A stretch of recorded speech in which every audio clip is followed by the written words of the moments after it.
Kader Pembangunan Manusia melaksanakan pendataan dan pemantauan konvergensi 5 paket layanan di desa dalam menjalankan fungsinya untuk mendukung program percepatan pencegahan stunting di tingkat desa.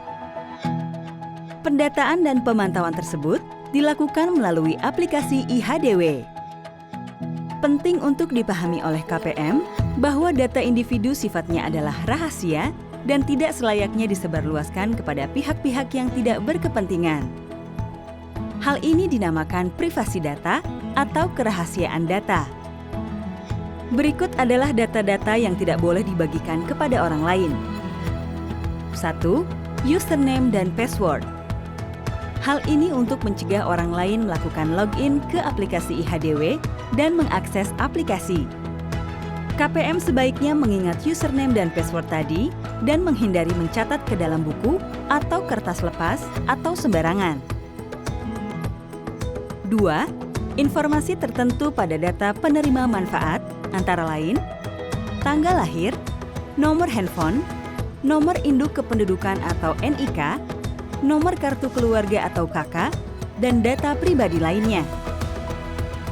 Informasi data penerima manfaat perlu dijaga kerahasiaannya karena data pribadi merupakan hak asasi manusia dan hanya digunakan untuk kepentingan program.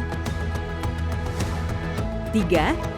Data informasi program yang sifatnya terbatas sesuai kebijakan program.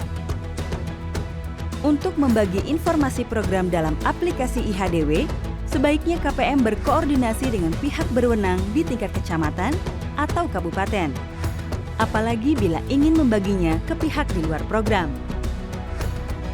Data merupakan aset yang sangat berharga.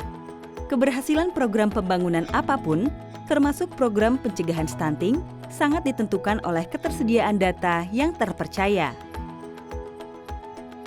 Namun demikian, data juga dapat menjadi sumber masalah jika disalahgunakan oleh pihak-pihak yang tidak berkepentingan. Untuk itu, KPM diharapkan dapat menjaga kerahasiaan data, dimaksud dengan tidak membagikannya pada pihak lain tanpa izin yang bersangkutan. Ayo, tertib informasi dan jaga privasi data kita. Cegah stunting, itu penting.